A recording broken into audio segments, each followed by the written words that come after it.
Pessoal, bom dia. Vamos iniciar a aula hoje, tá bem?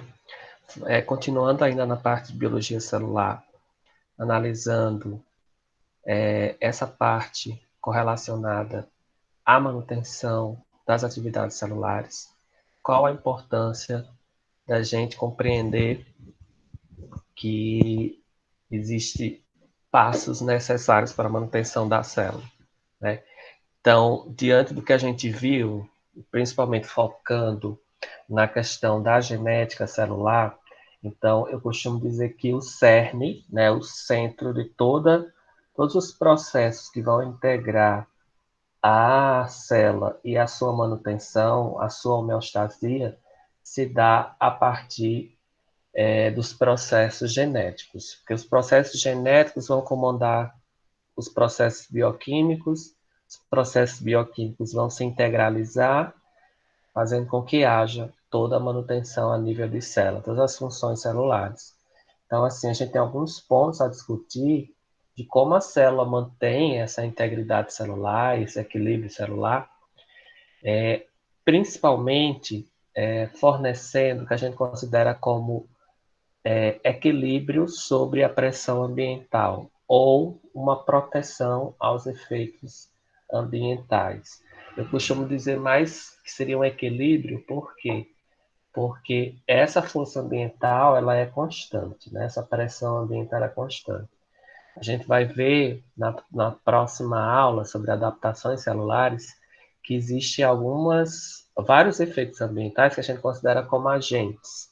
Esses agentes, na maioria, eles podem ser considerados, logicamente, dependendo da frequência e da intensidade, como um agente nocivo, tá? Então, para a célula se manter, é adequado, é necessário que ela tenha estratégias de proteção ou estratégias de correção.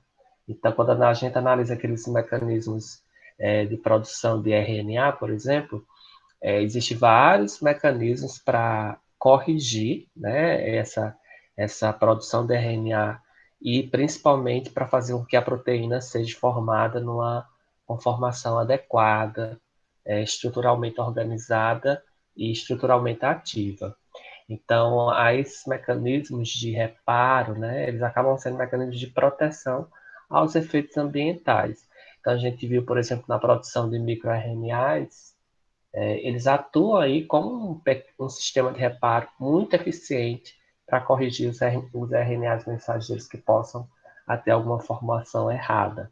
Então, a partir dessa função, a célula acaba se protegendo desses efeitos ambientais. Outro ponto que é interessante é o fornecimento de nutrientes, de energia, né? A gente sabe que existe uma via clássica, que é a glicólise, que ela acaba sendo indispensável para a manutenção celular, porque é a fonte primária de energia. Então, a questão dos nutrientes é indispensável, principalmente para gerar o que a gente considera como uma molécula energética chamada ATP. Eu acredito que vocês já devem ter visto aí na bioquímica. Então, esse ATP ele vai servir como um armazenamento energético, né? Uma moeda energética, digamos assim, que faz com que as células mantenham todas as suas atividades. Tem um exemplo que a gente vai ver também sobre adaptações celulares, e principalmente quando acontece a morte celular, é que a concentração de ATP baixa é um fator crítico para a célula desencadear mecanismos de reparo para evitar a morte celular. Então, sem essa molécula nos níveis adequados, a célula vai começar a ter estratégias para a correção. Mas, se esses níveis caírem bruscamente, a célula vai entrar no quadro de morte celular, que é quando acontece, por exemplo, a falta de oxigênio, que a falta de oxigênio vai implicar aí na redução na quantidade de energia também fornecida para a célula, tá?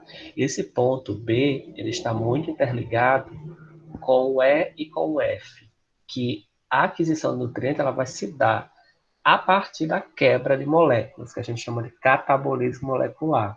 Então, quando a glicose entra na célula, a partir da ligação da insulina lá no receptor outro receptor que proporciona a entrada da glicose, essa glicose vai entrar numa via que a gente chama via catalítica, que é a glicólise.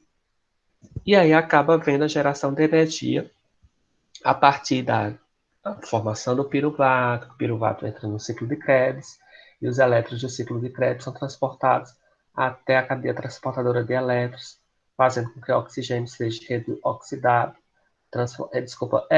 reduzido, em água, né?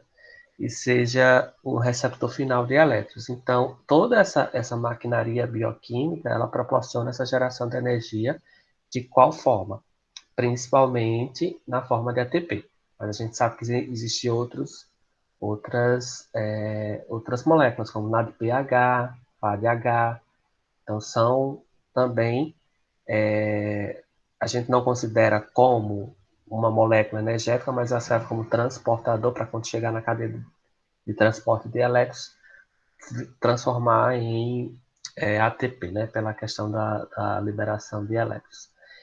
E aí a gente tem outro ponto importante, que é que essas células, para manter sua integridade também, elas precisam se comunicar. A gente viu em fisiologia que elas estão imersas no meio, né, que a gente considera esse meio extracelular. Esse meio extracelular é rico em substâncias.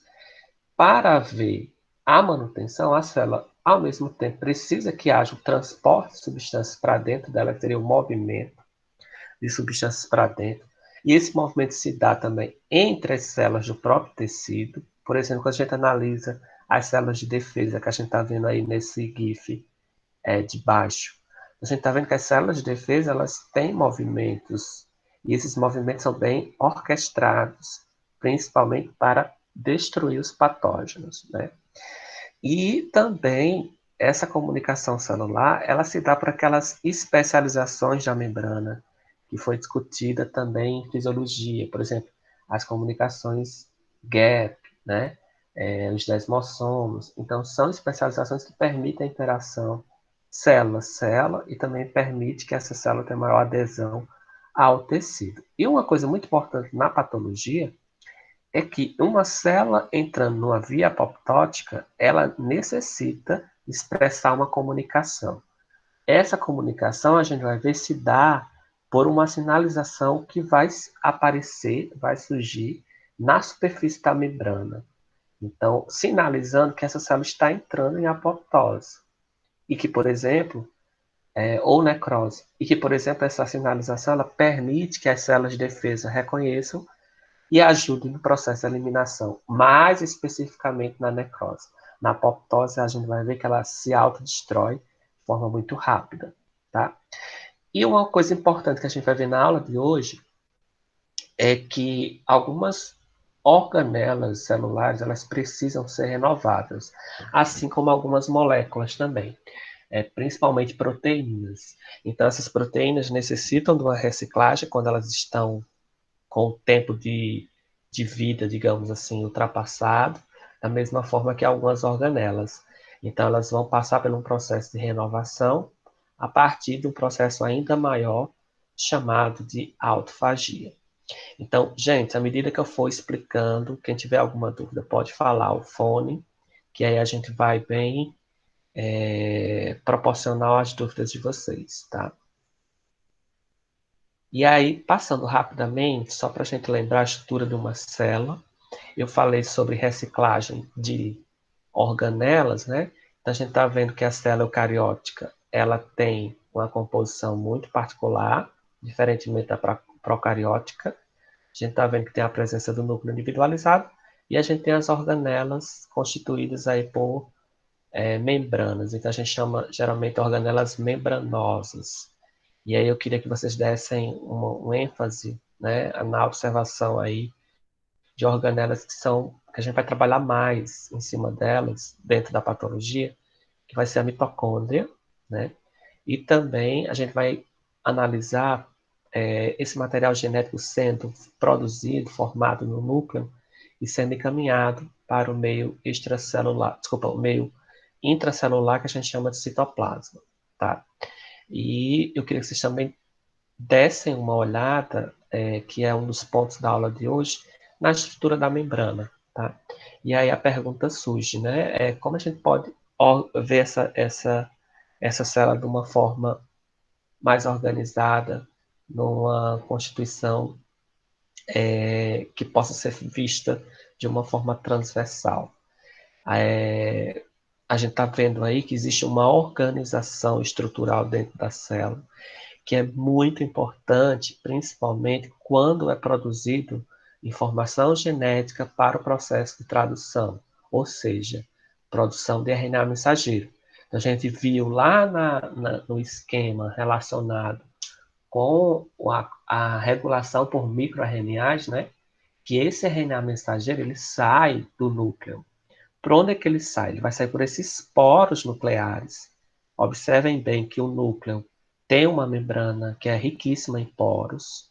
Então, a partir desses poros, estabelece uma comunicação com o citoplasma. Então, esse RNA mensageiro ele sai por esses poros.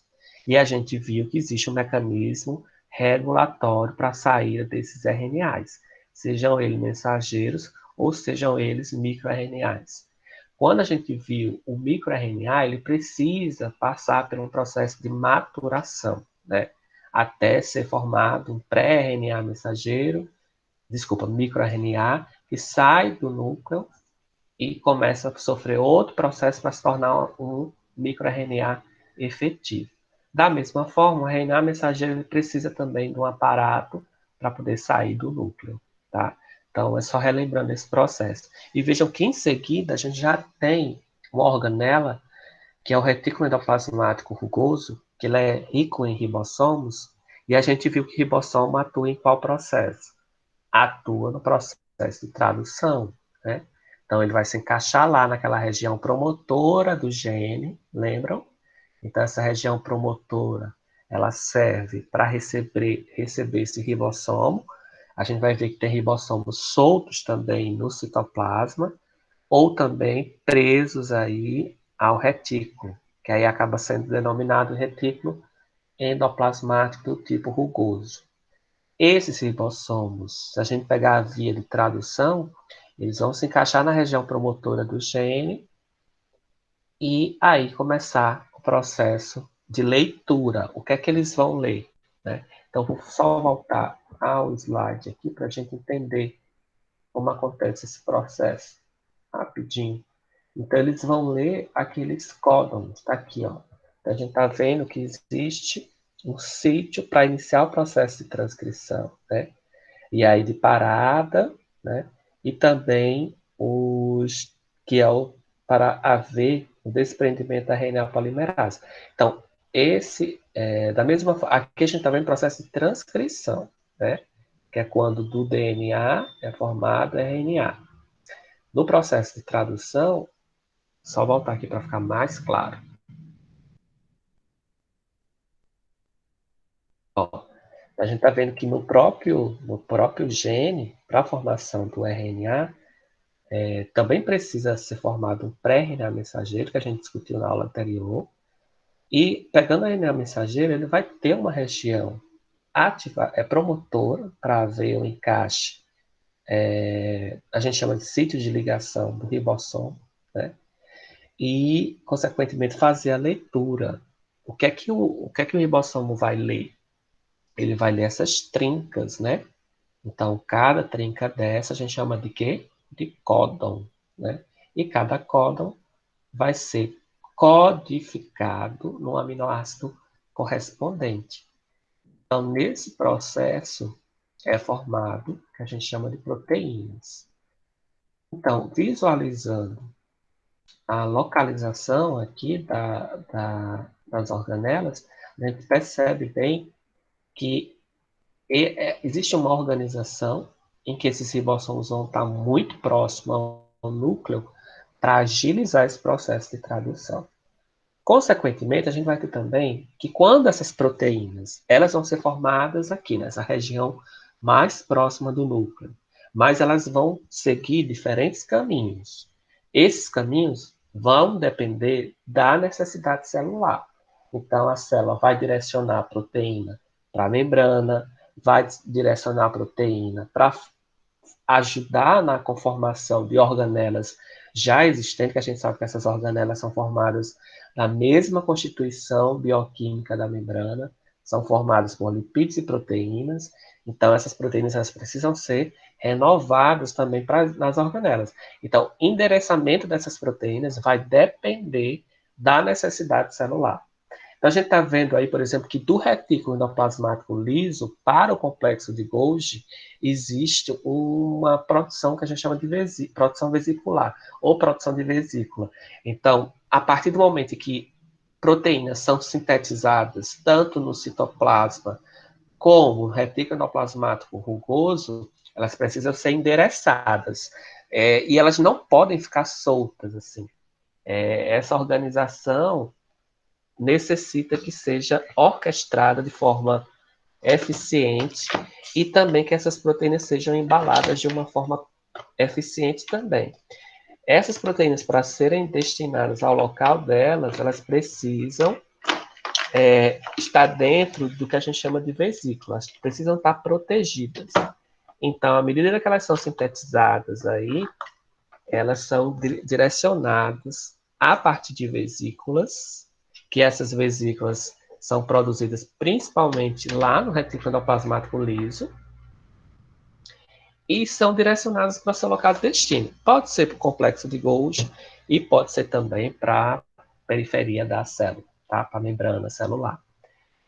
E aí a gente sabe que a membrana é o que gera a célula, né? A gente está vendo aqui, relembrando um pouco dessa definição, a gente tem muitas proteínas. Se a gente for analisar o percentual de proteínas formando a membrana é muito significativo, mais de 50% da membrana é formada por proteína, e essas proteínas estão envolvidas lá com aqueles processos que a gente viu, chamado processo de transporte, né?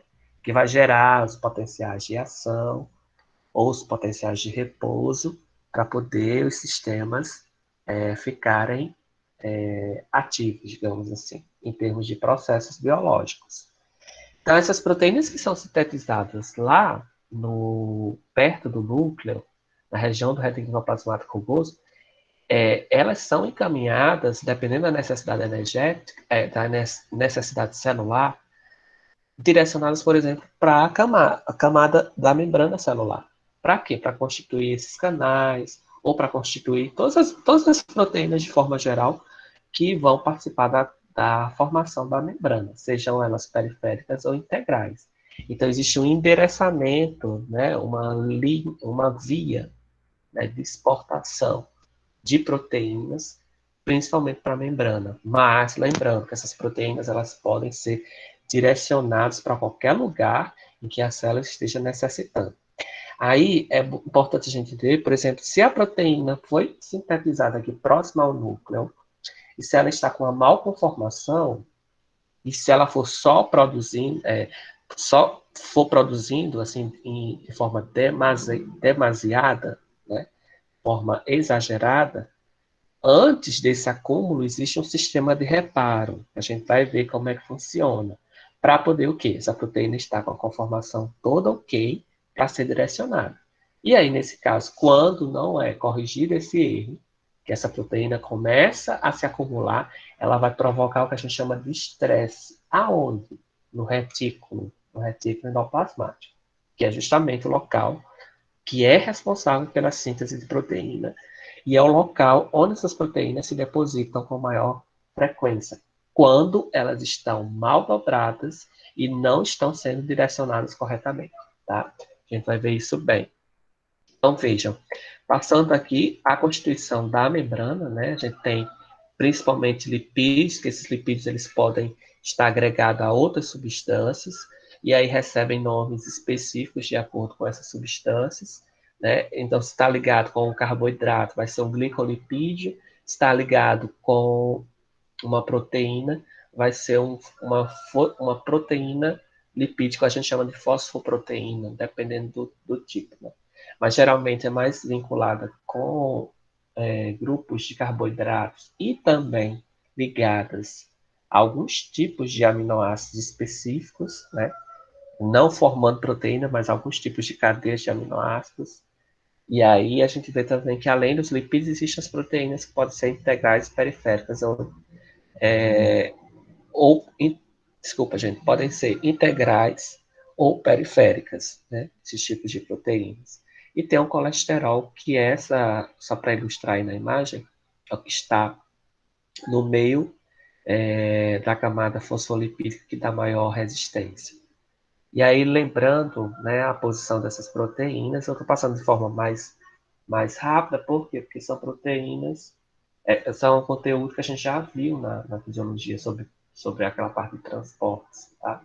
E a gente vê os tipos de transporte, né, relembrando, passivo e ativo. Passivo porque quando não gasta energia, e ativo tem uma demanda energética, né? E aí a gente tem, eu queria que vocês analisassem bem nessa imagem sobre transporte ativo, que a gente tem, considerando dentro dessa categoria aí, dois tipos de transporte que a gente denomina transportes especiais, que é processos de endocitose, denominados de fagocitose e pinocitose, tá? Que a gente vai trabalhar bem essas duas formas de transporte mais na frente. E aí a gente tem os tipos de transporte relacionando aqueles processos de difusão passiva, que pode ser por canais ou pode ser diretamente através da membrana. Isso vai depender da natureza da substância a ser transportada. E aquelas difusões em que a proteína vai sofrer uma alteração conformacional, né, proporcionando a entrada dessa substância ou saída dessas substâncias. E aí, só relembrando, por exemplo, o transporte da glicose, né? A glicose ela se encaixa a um ciclo específico na proteína canal. Essa proteína canal, à medida que essa glicose é ligada, ela sofre uma transformação conformacional. Ela muda sua estrutura, favorecendo o deslocamento da glicose para dentro da célula. E, posteriormente, a glicose ela desliga do canal proteico e a proteína retoma a sua conformação. Tá? E aqui só lembrando o transporte ativo, mostrando que transporte ativo ele pode ser primário e secundário. Né? Transporte ativo primário é quando a molécula de ATP é fornecida diretamente. Aí a gente está vendo os exemplos da bomba de sódio e potássio. Então, esse é o tipo de transporte ativo primário, que a proteína lança para fora 3 íons de sódio e para dentro 2 íons de potássio. E aí, para poder haver esse processo, né, de lançamento contra um gradiente de concentração, é preciso fornecimento de energia na forma de ATP. Bem, aí a gente entra numa parte mais específica, que ela é mais importante para a gente entender alguns processos patológicos. A gente tem os transportes, que eles podem ser divididos em dois tipos de transportes, na verdade, três. A gente tem os processos de endocitose, que a gente pode separá-los em fagocitose e pinocitose. A gente tem o transporte de liberação para o meio extracelular, que é o de exocitose, que não está aí no slide, mas a gente vai ver na imagem. E a gente tem aquelas substâncias que atravessam toda a estrutura celular, de uma célula para outra, que a gente chama de transicitose. Tá? A endocitose ela é subdividida, né? Ela pode ser dividida, classificada por um tipo em que vai haver mediação de proteínas. Essas proteínas são denominadas caveolinas e essa endocitose ela é iniciada a partir do processo de depressão, que a gente chama de endocitose mediada por caveolos. Tá? A endocitose ela também é subdividida por um tipo em que vai ser necessário receptor na superfície da membrana celular. E a gente ainda tem a pinocitose envolvida, que é um tipo de endocitose, também mediada por receptor, que vai ficar mais claro quando eu apresentar essa imagem. Tá? Que vocês acompanhassem aí da esquerda para a à direita esse processo, tá? Só um minutinho que tem um aluno aqui pedindo para entrar.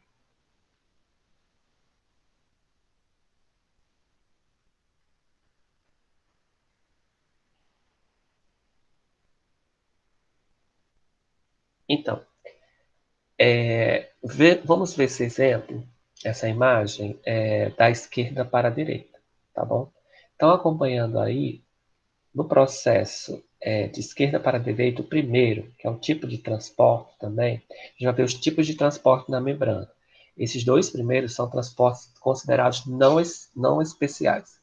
São aqueles que vão demandar ou vão ser classificados ou como passivo ou como ativo, né? E nesse caso aí a gente está vendo dois tipos de transporte, do tipo de difusão, né? Em que vai haver um processo, nesse caso, de difusão facilitada, tá? Que é esse primeiro aí, em que vai haver o fornecimento de energia, tá? Nesse caso, eu já reconsidero como processo transportativo, desculpa, que vai precisar de energia, e aí essa energia precisa fazer com que essa molécula entre, né? E proporcionando a modificação estrutural dessa proteína, que está na forma aí de uma catraca, tá? E no próximo a gente vê a questão das mediadas por canais. Então, vejam, esses dois exemplos eles estão muito amplos. Se eu for analisar, por exemplo, a difusão facilitada, existe um gasto energético muito pequeno para essa proteína modificar sua estrutura, né? E possibilitar a entrada da substância. Quando eu estou vendo aí a seta, que significa que está havendo consumo de energia, então é um tipo de transporte ativo. No próximo aí, está havendo uma difusão, né? Porque não está havendo necessidade de energia, então por um canal são aqueles tipos de transportes mais considerados gerais, né? Transportes ativos, transportes passivos. Bem, aí a gente entra no tipo de transportes especiais, que a gente tem basicamente três tipos, como eu falei.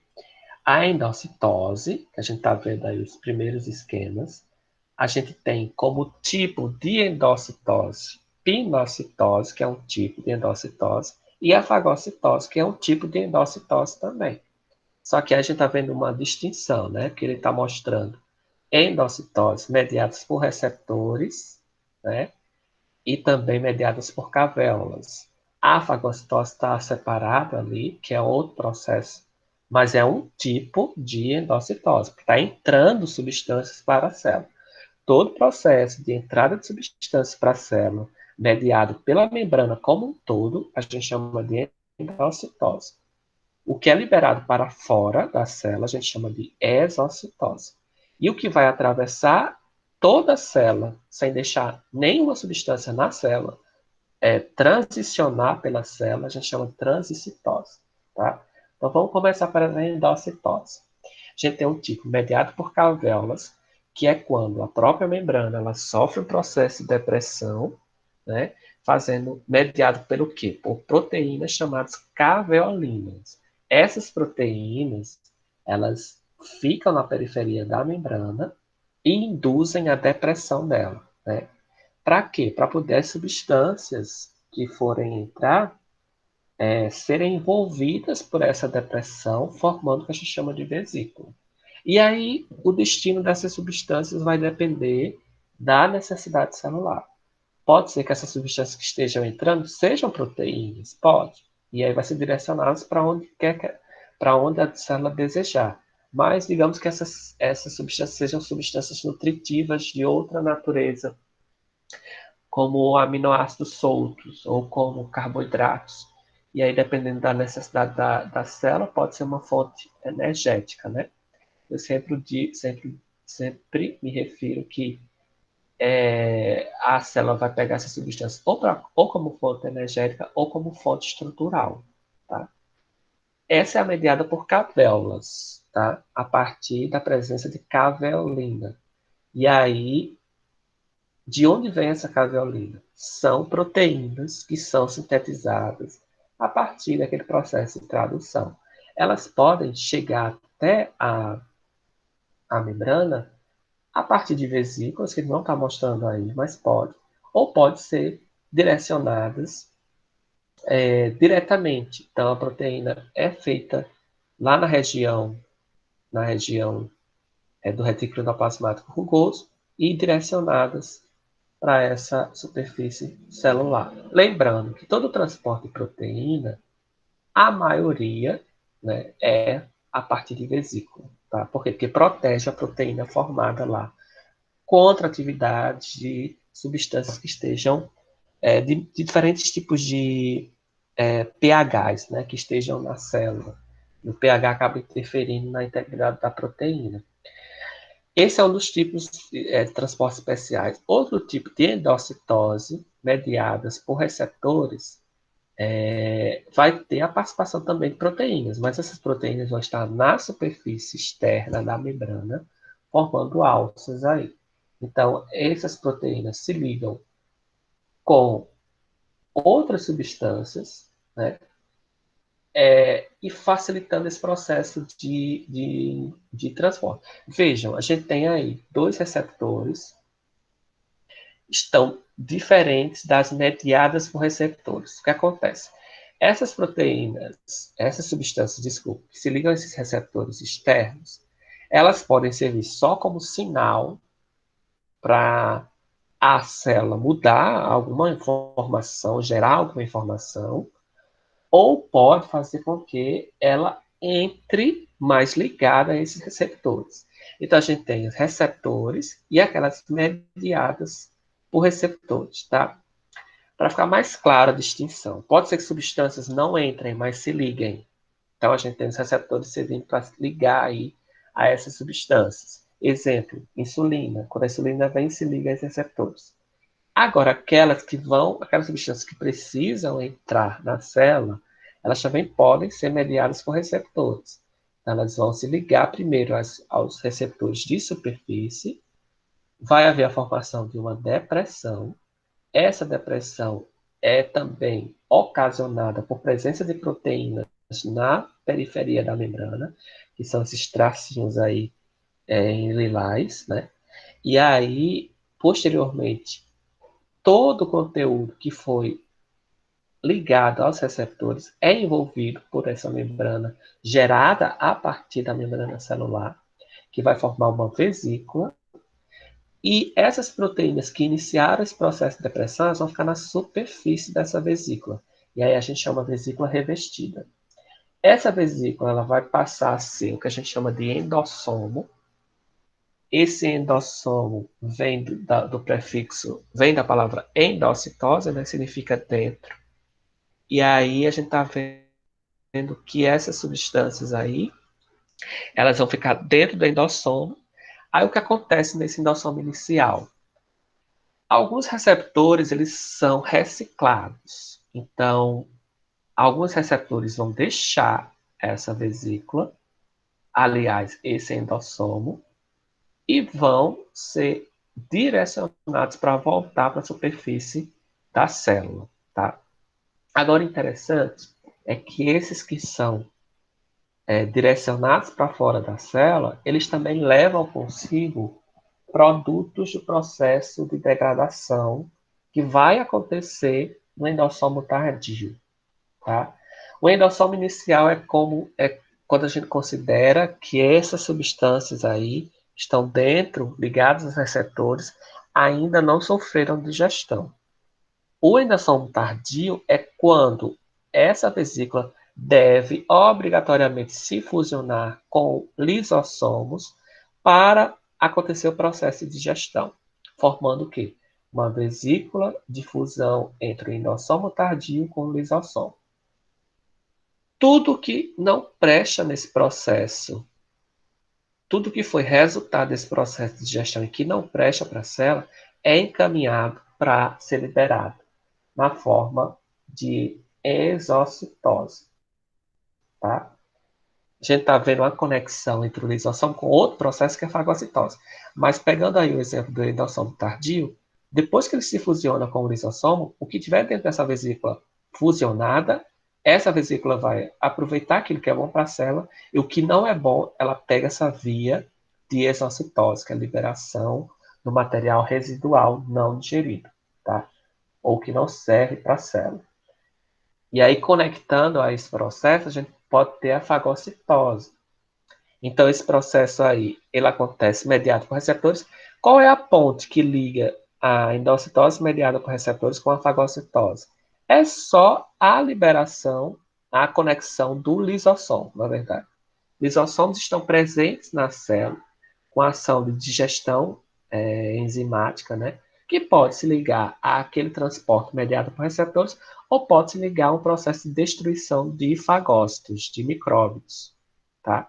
E aí, quando a gente tem a destruição de micróbios, vai acontecer em ambos os processos o material que não presta, resultante desse processo de digestão, a liberação pelo processo de exocitose.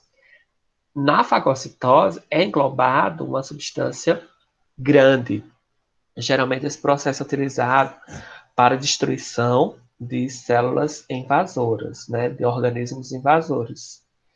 E aí a gente tem que, para haver englobamento desse micro-organismo, primeiro é formado um pseudópolis, que são os braços, né, são projeções da membrana em forma de braços, que engloba todo esse micro-organismo, coloca ele dentro de um fagossomo, e esse fagossomo é fusionado com um lisossomo, formando um fagolisossomo. Qual a função aí? Fazer com que todas essas enzimas destruam esse patógeno. Como é um patógeno, como as substâncias químicas desse patógeno não são necessárias para a célula, vai fazer o processo de expulsão através da exocitose, tá? E aí, finalizando a imagem, a gente tem a transicitose, que é quando substâncias vão entrar na célula, mas elas precisam migrar para regiões mais distantes dessa célula, geralmente para a camada basal, membrana basal, ou para outras células que estejam abaixo no tecido, ou na região de adjacentes, sabe? Regiões adjacentes como um todo. E aí essas moléculas, elas entram na célula, também formam vesículas, e elas transitam até a parte inferior, o outro lado da célula, liberando esse conteúdo ou para o meio extracelular ou também para outra célula. Isso é muito comum nas células do trato gastrointestinal, na liberação de água, né, e de sódio também, que acontece esse processo, tá? Gente, ficou claro esses esquemas? Você Sim. entendeu, né? Ok. Ei, Marcelino, tá ouvindo? Tô. Tá muito ligado à imunologia, né? Esses processos. Bastante, Que bastante. os processos do lisosoma e tudo, a gente vê algumas coisas, imunologia. Isso, exatamente, porque esse processo de fagocitose, ele é muito comum nos leucócitos, né? Então, os leucócitos, eles agem dessa forma. A, o princípio de defesa é esse, é englobar o micro-organismo e destruí-lo, né? A partir da fusão do fagossomo com o lisossomo. E aí, esse nome fagossomo vai sempre se referir geralmente, a vesícula que vai conter micro-organismos, tá?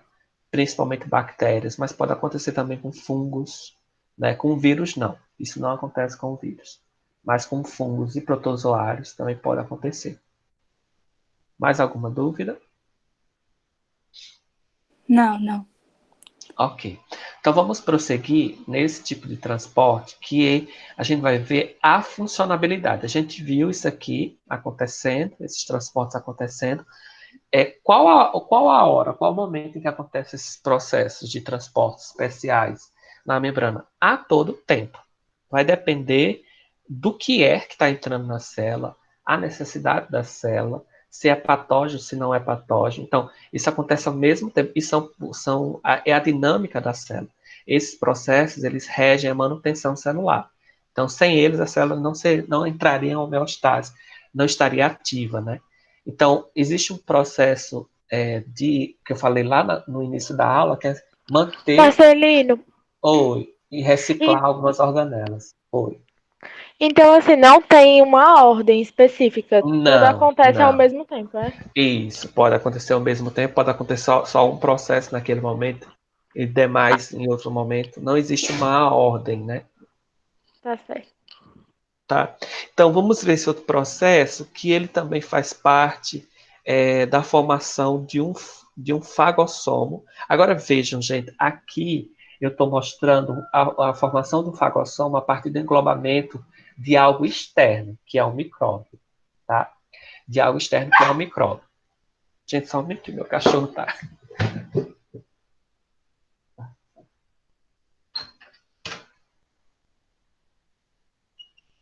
Pronto. Então, a gente está falando de algo que entra na célula que não pertence a ela. Então, é isso que não pertence a ela, né? A gente chama de fagossomo. Agora, quando esse fagossomo ele é formado a partir do englobamento do que existe já na célula, a gente chama de autofagossomo. Quando acontece isso? Para reciclagem de organelas, para destruição de moléculas que não estão com a conformação adequada, e aí serve como um mecanismo de reciclagem, né? Então a gente está vendo que alguns órgãos, algumas organelas que não servem mais, elas precisam ser descartadas, tá? E também o que acontece com algumas proteínas que têm uma malconformação. Nessa malconformação, elas precisam ser destruídas para reaproveitar ou pode ser eliminadas de forma total da célula, tá? Então vejam, a gente está vendo aqui que existem algumas organelas como mitocôndria, como vacúolos, como proteínas desnaturadas. Dentro da célula existe uma proteína chamada, na verdade é um complexo proteico chamado LC3. Esse complexo proteico, ele está presente, mas ele é só ativado quando a célula precisa formar o autofagossomo. Então, ele está lá. De onde é que vem esse LC3? Pelos mecanismos de tradução também, né? Então, esse LC3 ele é sintetizado, produzido, e quando essas organelas precisam ser destruídas juntamente com essas proteínas desnaturadas, é formado. Essas organelas elas vão estar numa posição específica da célula, elas vão migrar todas para aquela região, juntamente com algumas proteínas e outras moléculas que precisam ser destruídas. Elas vão ser envolvidas por esse complexo LC3, formando o autofagossomo. Esse autofagossomo, contendo essas organelas e essas moléculas, vai se fusionar com o lisossomo.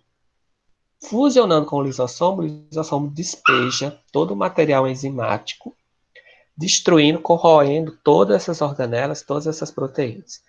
Aí o que acontece? Parte desse material ele vai ser eliminado da célula. Agora, alguma parte, a maioria, é reciclado. A célula faz de tudo para reciclar esse material. Tá? E aí a gente está vendo que acontece também a integração com aqueles outros processos. Qual o ponto de integração entre fagocitose, endocitose e o autofagossomo? A participação do lisossomo, apenas.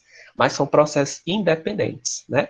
Então, quando há eliminação, destruição do que é próprio da célula, a gente classifica esse fenômeno como autofagia. E tudo que é externo à célula, que entra para sofrer o processo de digestão, a gente chama de heterofagia. Tá? Então, é só mostrando essas duas distinções aí dos processos. Ficou claro, gente, essa informação?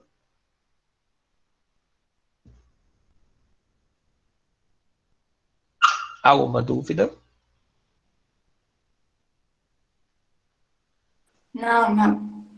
Ok, eu vou só botar meu cachorro aqui para fora, só um minutinho.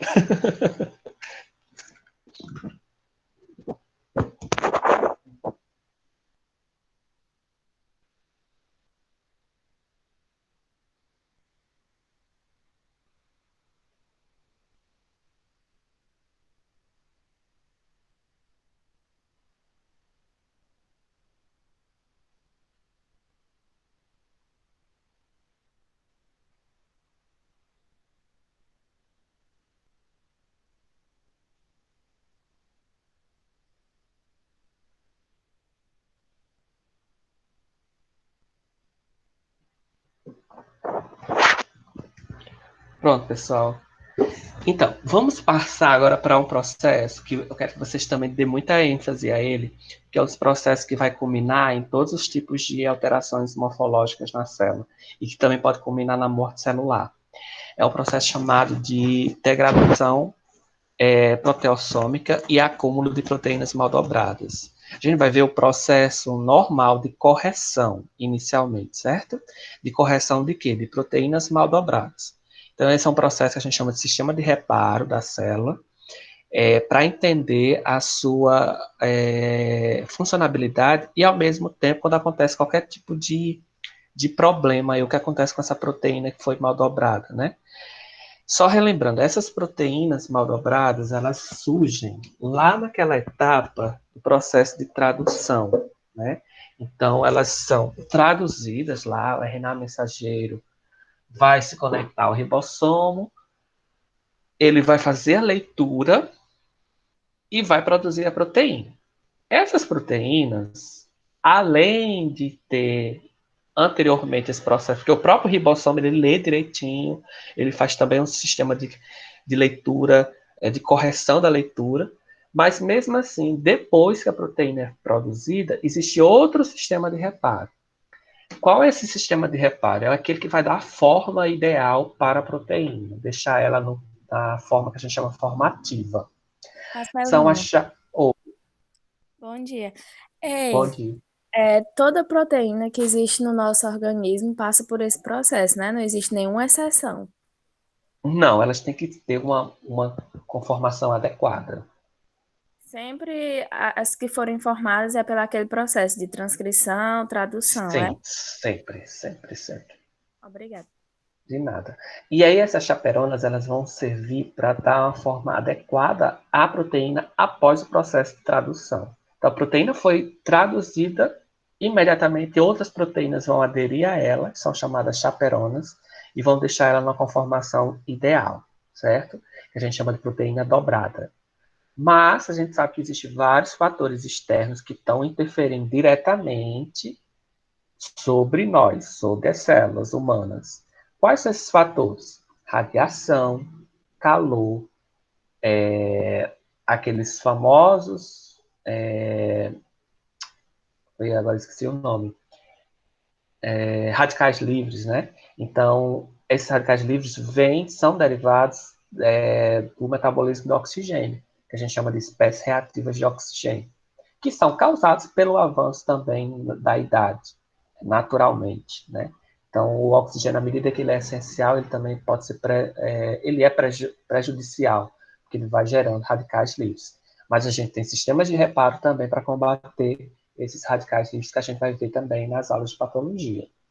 Então, a proteína foi feita, está dobrada, mas existem esses fatores que interferem. E é o que acontece. Essas proteínas, elas podem ficarem velhas com o passar do tempo, que é natural, ou podem sofrer uma ação direta desses agentes e moldar sua estrutura. É o que a gente chama de desnaturar.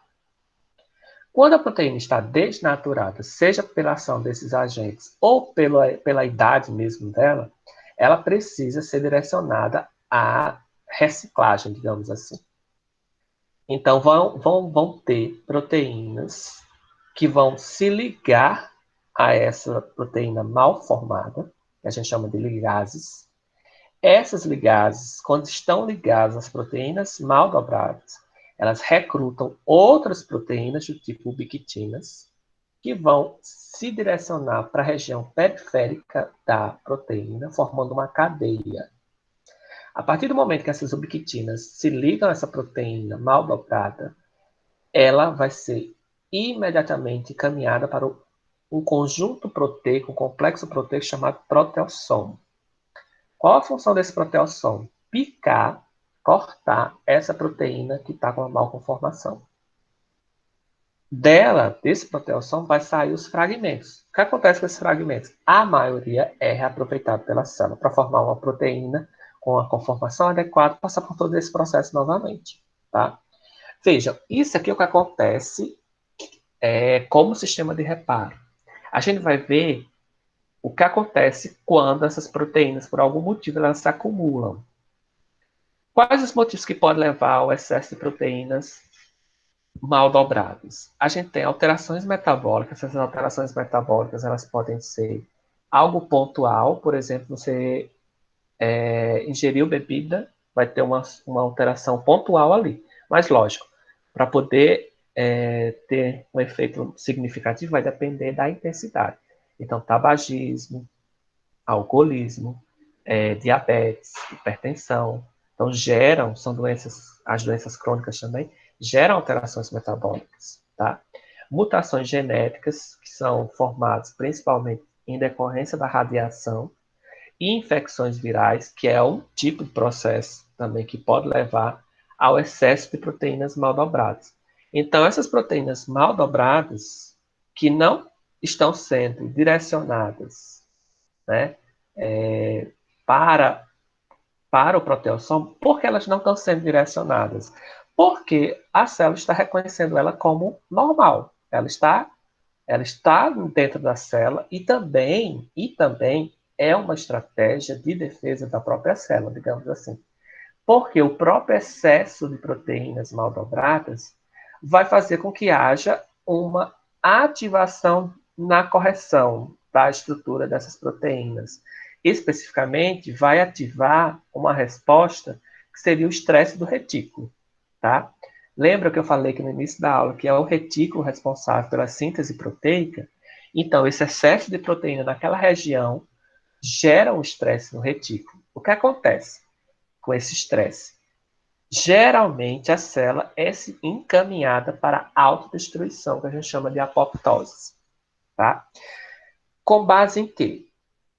Esse excesso de proteína mal dobrada sinaliza dois fenômenos no retículo. O primeiro, faz com que o retículo diminua a quantidade de proteínas que foi sintetizadas, que está sendo sintetizada, para não gerar mais proteínas mal dobradas. Né?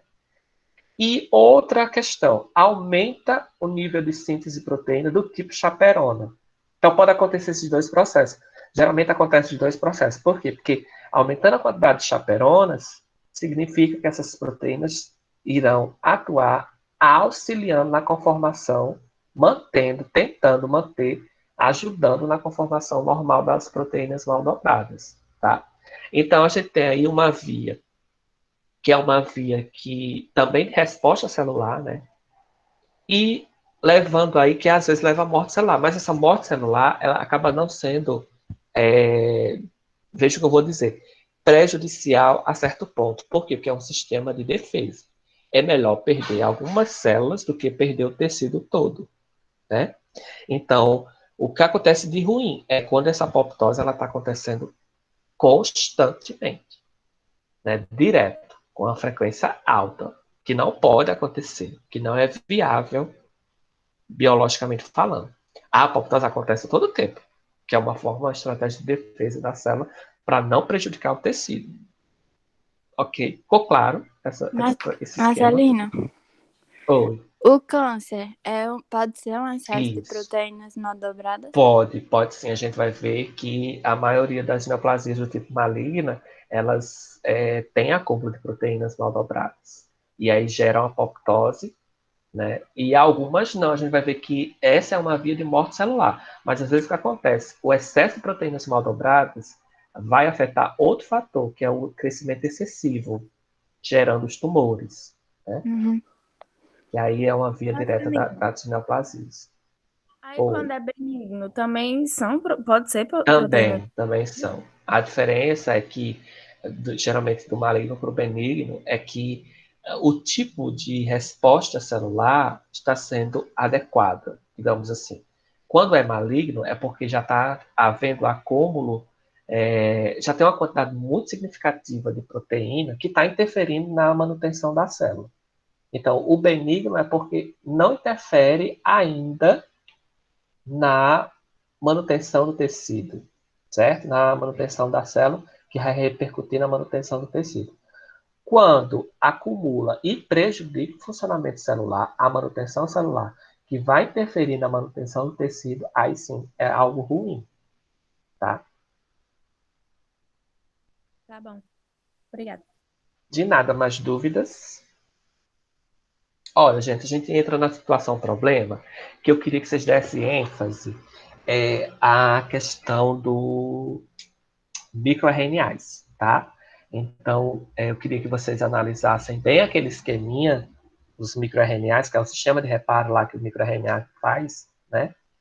Para poder, digamos assim, eliminar aquele RNA mensageiro que gera prejuízo. Então, eu queria saber como esses RNAs, microRNAs, eles podem servir como diagnóstico para algumas patologias, tá? Em específico aí para o câncer de mama. Então, como é que esses microRNAs atuam como ferramentas de diagnóstico para evitar o câncer de mama, tá? E aí vocês podem pesquisar. Não, eu confesso que não vai ter uma relação direta assim entre esse sistema de reparo com o câncer, mas o que vocês vão encontrar é que existe já microRNAs que estão aí sendo estudados, que servem como indicativos, biomarcadores para determinados tipos de câncer, tá? Eu estou dizendo assim, não existe uma relação direta entre microRNAs e câncer para vocês procurarem na internet, mas isso já está bem elucidado, tá? Então coloque lá na pesquisa microRNAs, câncer de mama, vai aparecer um monte de informação. Deu para entender o que eu quis dizer? Estou confuso hoje. Deu. Viu? Certo? Então, essa situação, problema, é para vocês me entregarem na semana que vem. Eu já botei até um prazo, tá? No Classroom. Esse mapa conceitual era para ontem, né? Não, era para ontem, se eu não me engano.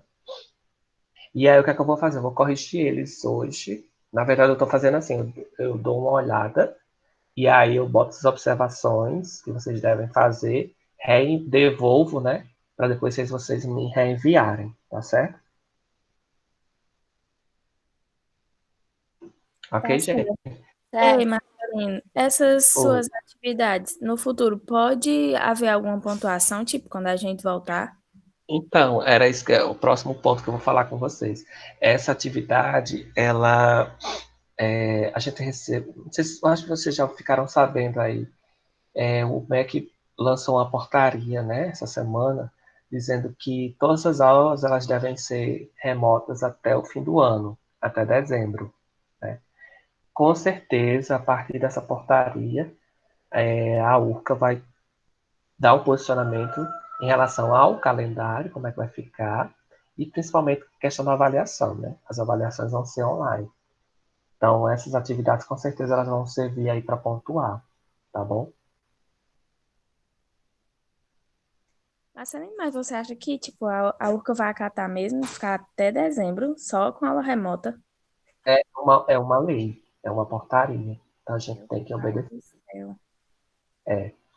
Então, todas as universidades, todas, elas vão obrigatoriamente funcionar com aulas remotas até dezembro.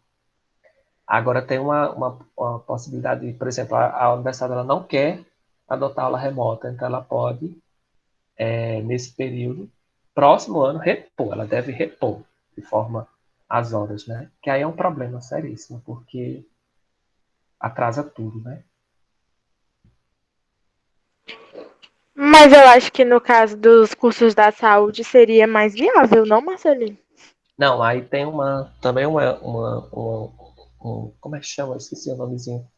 Um dos pontos lá que diz que uma das exceções é a área de medicina, que para as atividades práticas, né? Que também inclui vocês, a área de saúde.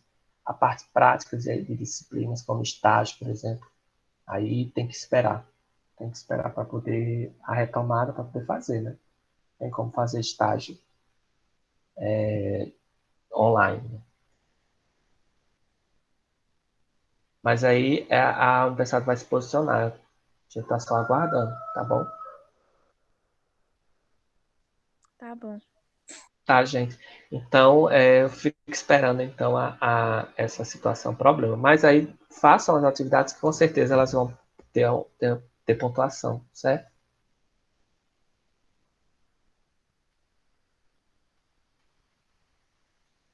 Certo.